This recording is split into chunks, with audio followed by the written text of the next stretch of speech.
Ok. Cher Hugues, raconte-moi quel souvenir te rattache ici à l'école royale et militaire de Sorèze? Vraiment, c'est surtout royal. Salut maman. Parce que militaire, je n'ai pas vécu ici dans un climat militaire. Contrairement à peu les gens, il y avait une discipline. Il y avait un uniforme. Il y avait un uniforme. Et c'était une tenue uniforme qui correspond à l'égalité de la famille, la véritable égalité, c'est la fraternité. Et il y avait ça ici à Sorèze. À Sorèze, oui, à Sorèze, les dominicains sont des gens qui étaient très très modernes et qui n'ont pas du tout cette image que l'on a d'autoritarisme sectaire. Pas du tout, non, ils étaient très... Et moi je trouve qu'on n'a pas assez parlé de la présence des dominicains et je crois que quand ils ont été chassés, ils sont partis d'ici parce que ça marchait plus. L'école a un peu périclité, oui. Mais toi, c'est vrai que ton destin s'est décidé ici. Est-ce que tu étais bon élève? Non, j'étais pas bon élève. Je suis dyslexique, c'est-à-dire que j'écris de la main gauche, ça se rappelle gaucher, mais de droite à gauche. Ça, c'est pas courant. Oui. Si, il y a quand même un certain regard de dessin. Écrit à l'envers, exactement. Et Donc puis, en fait, l'école ici, toi, ça se passait pas très bien. pas très bien. Je suis arrivé ici, c'était la première fois que j'allais dans une école externe. Ouais. Parce que, pour être très franc avec toi, je faisais pipi au lit. Un petit garçon qui avait été choqué par quelque chose étant jeune. Et voilà. Et à cause de ça, maman ne voulait pas que je pense chez elle. Donc elle a loué une maison dans le village et on a passé 5 ans ici. Moi j'étais externe.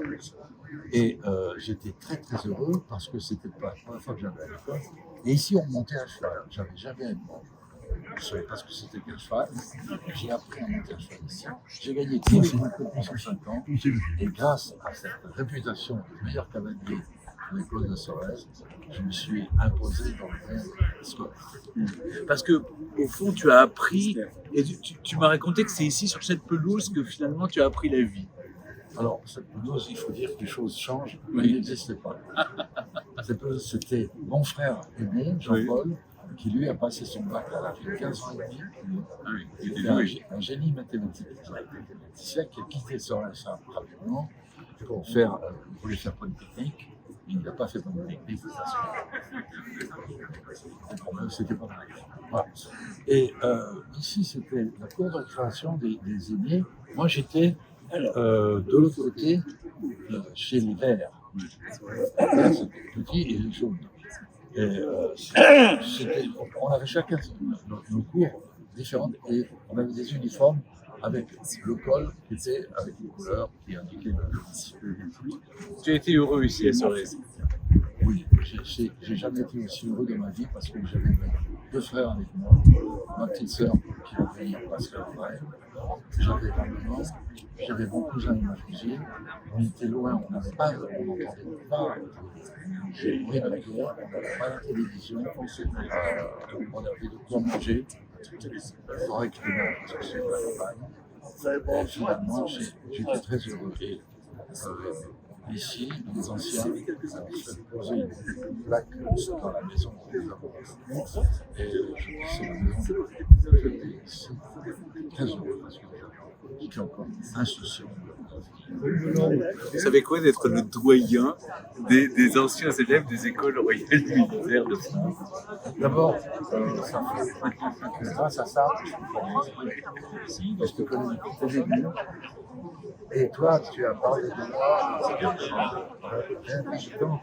la famille de Cobuste environ, c'est le nom de ma maman, comme étant une famille qui a beaucoup de choses. Effectivement, nous sommes Gascons, Bernais, et la plupart des garçons, surtout le troisième, c'était un mousquetaire.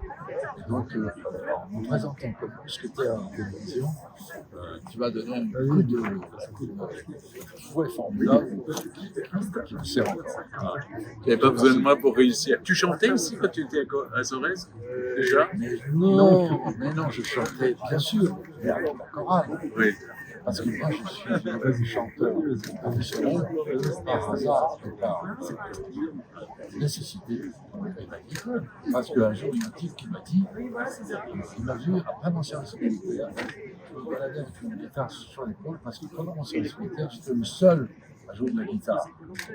Et j'avais constaté, non, il faut qu'il soit à côté de moi.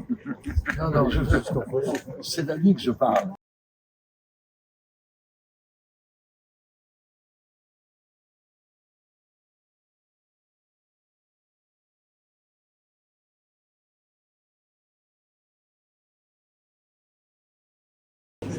Oui, bien sûr.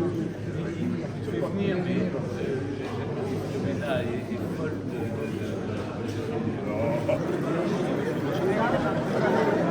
Bonjour. C'est un grand plaisir que nous sommes réunis aujourd'hui à l'occasion de l'Assemblée générale de l'Association des anciennes écoles royales militaires qui se retrouve cette année à Sorèze, après Thiémont-Gardé en 2021 et à Pont-le-Voile l'année dernière. Les 12 membres fondateurs, autour de leur président, Stéphane Bern, sont ici présents pour cet échange culturel avec les anciens élèves du Collège de Sorèze, fort nombreux, dont le président Patrick Chabat est là. Bien entendu, notre ambassadeur Hugo Frey, ancien élève et sorésien de vie et de cœur, qui nous a rejoints avec Albert Mami, député maire honoraire de Sorèze, pour représenter Sorèze au sein de cette association. Également, les artisans d'art de la vieille école, maîtres d'ouvrage de notre patrimoine, et ensuite, les élus d'Occitanie, si attentifs à l'impulsion de ce qui fait notre singularité et façonnent le cadre de vie, ainsi que notre environnement et notre patrimoine culturel. D'abord, l'Assemblée générale des anciennes écoles royales militaires, et puis d'avoir cet échange avec Stéphane Bern, qui nous a choisi pour la troisième Assemblée générale. Je voudrais remercier à ce titre Albert Mami, qui est l'ancien maire de Sorèze et qui, pour le premier, en 2018, vous avez proposé, M. Bern, de faire un réseau des anciennes écoles royales militaires. À l'époque, il avait confié la mission à Gérard de Léopoint, qui était l'adjoint à la culture, et qui s'est investi passionnément dans la mission, et jusqu'à aujourd'hui, puisque nous voilà tous rassemblés dans cette salle.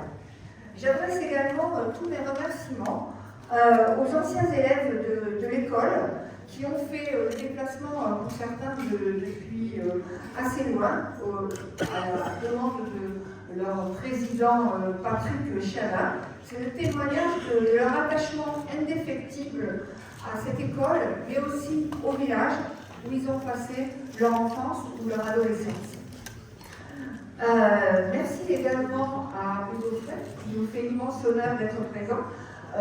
Monsieur Offray, je peux vous dire que les Sorésiens se rappellent avec émotion de votre concert qui avait rassemblé plus de 5000 personnes en 2019. Donc, merci encore d'être présent. Vous dire quelques mots de Sorèze. Sorèze est une petite commune de 3000 habitants, nichée au pied de la montagne Noire, aux limites de la Haute-Garonne et de l'Aude, et c'est également la porte d'entrée du parc du Haut-Languedoc.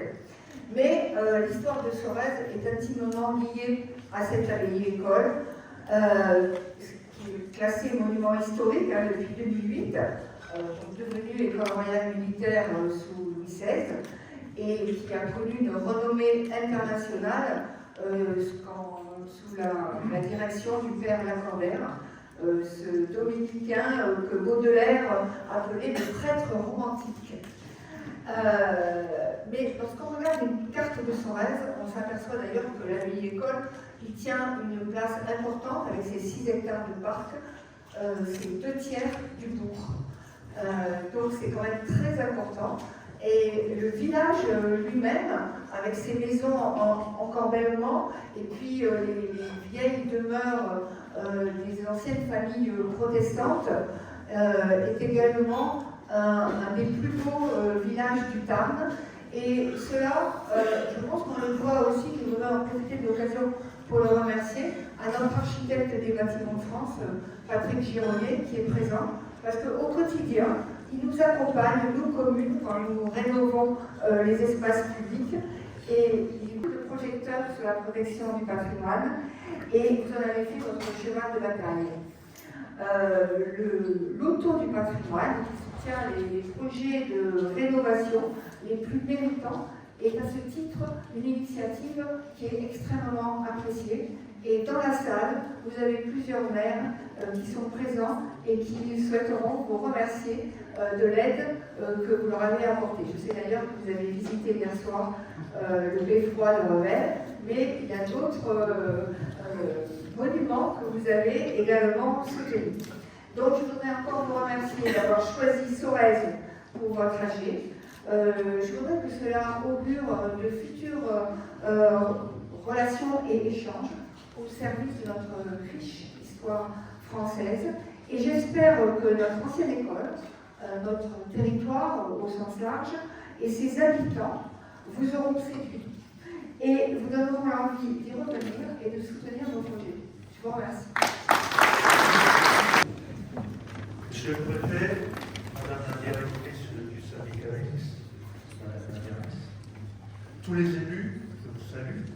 Pourquoi vous êtes là aujourd'hui? C'est parce que vous avez répondu à mon invitation. Alors au départ, il s'imaginait qu'on allait être que quelques-uns.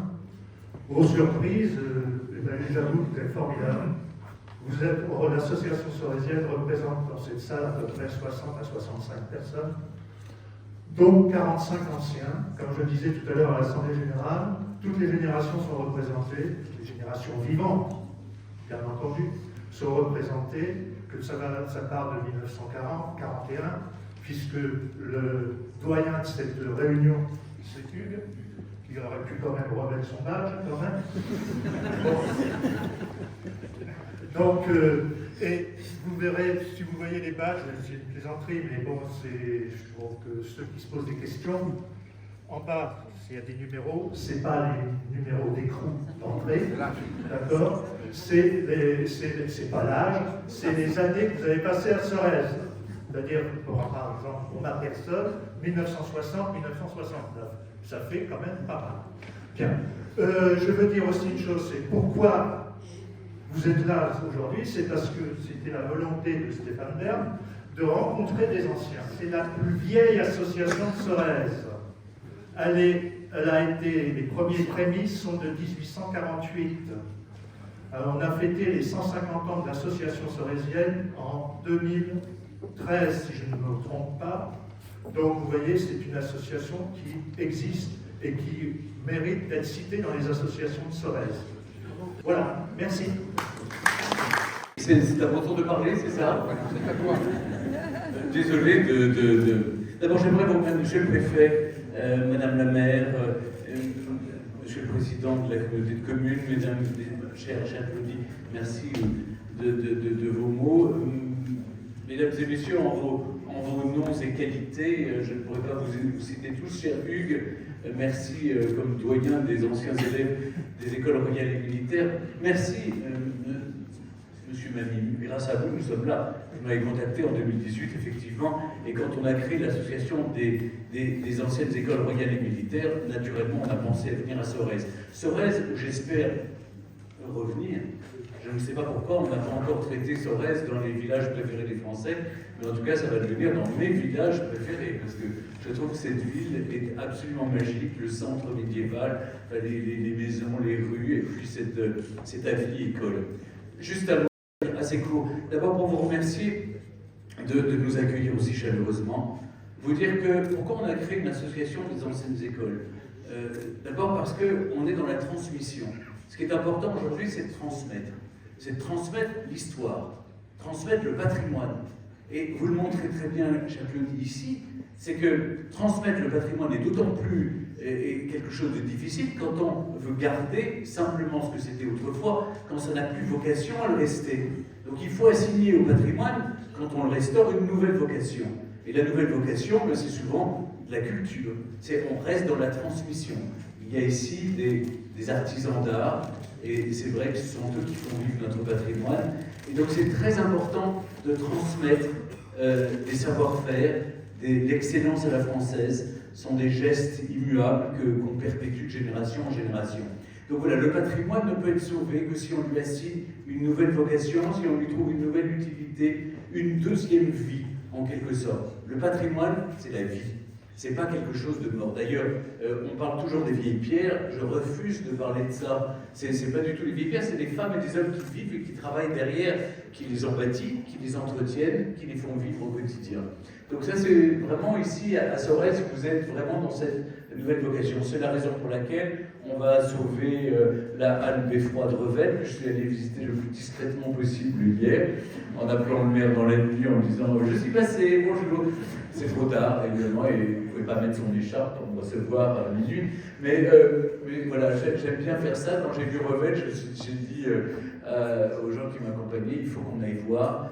Et chaque fois qu'il y a une église ou un monument, vous savez, c'est pas seulement les châteaux, les églises que je sauve. J'essaie de sauver avec la mission, ça c'est mon autre casquette bénévole, c'est la mission patrimoine confiée par le président de la République. Alors là, c'est toutes les typologies de patrimoine, sites archéologiques, maisons d'illustres, mais c'est aussi le patrimoine du XXe siècle, ce sont les jardins, le patrimoine industriel et ouvrier qui pour moi est très important, c'est la mémoire de celles et ceux qui ont travaillé et de métiers qui ont disparu parfois. Eh bien, c'est tout ça qu'il faut restaurer. Donc oui, vous pouvez nous adresser sur le site www.mission Béarn, les monuments ou les lieux que vous visitez. Nous, ensuite, eh bien, on les traite avec la Fondation du patrimoine, qui est la cheville ouvrière.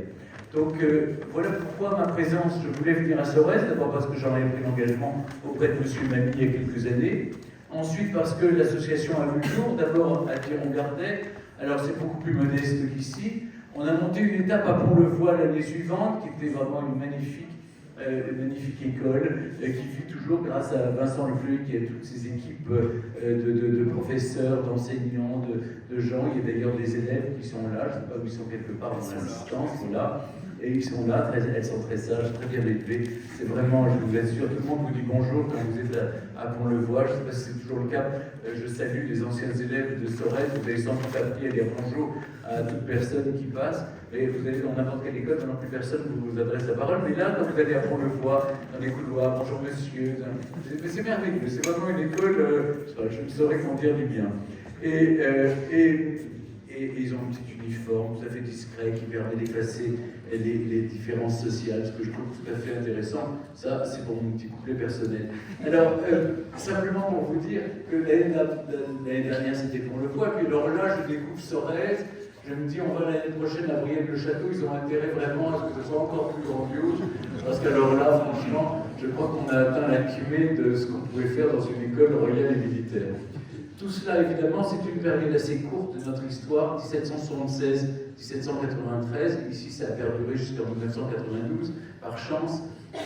Mais c'est une période féconde pour l'enseignement, pour l'armée aussi, grâce au comte de Saint-Germain. D'ailleurs, on est en train de préparer un colloque pour 2025, sous le haut patronage du ministre de la Défense. Et je trouve que c'est intéressant de réfléchir à ce qui a fait notre histoire. Pas simplement pour avoir écrire ça dans les livres, mais pour transmettre. Encore une fois, ce ne sont pas des châteaux, ce sont des collèges. On est là pour enseigner. Nous, on essaie de mettre en réseau nos expériences. Et FIA, Pont-le-Voix, Sorèze, Brienne-le-Château. Certains sont des musées, d'autres ont été transformés à Beaumont, de Haut-Joyeur. Et je crois que mettre en réseau, ça permet justement de comprendre ce qu'a été l'histoire de ces 12 écoles royales et militaires et de transmettre cette histoire aux jeunes générations, parce que sinon notre action n'a pas de sens. Pour moi, ce qui est important, c'est de travailler pour l'avenir, travailler pour les jeunes générations. Je suis le parrain aussi de mille autres choses, mais des enfants du patrimoine.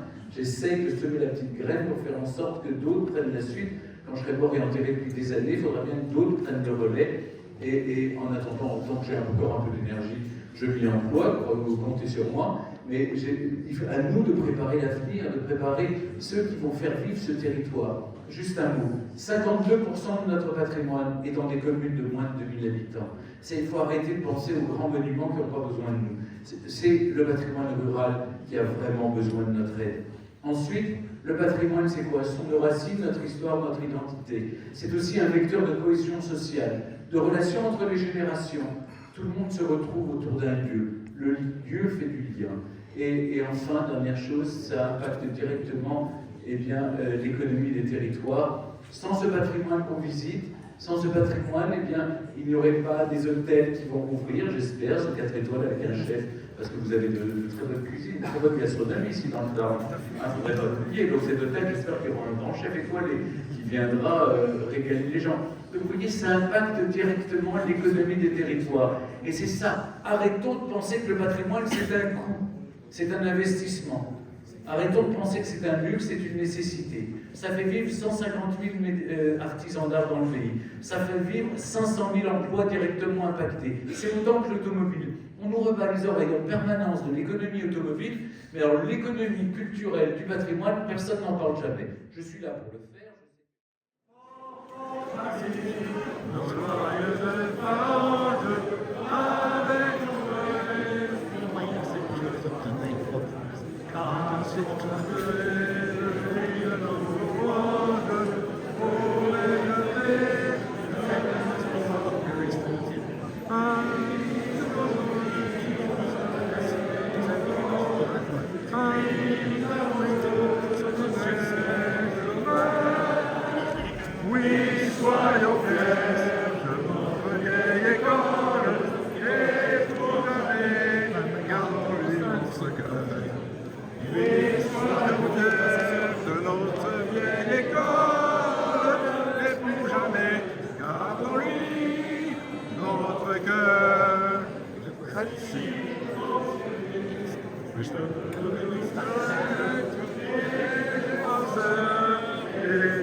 À notre tour, grandissons notre école, et pour jamais, gardons-lui notre cœur. À notre tour, grandissons notre école, et pour jamais, gardons-lui notre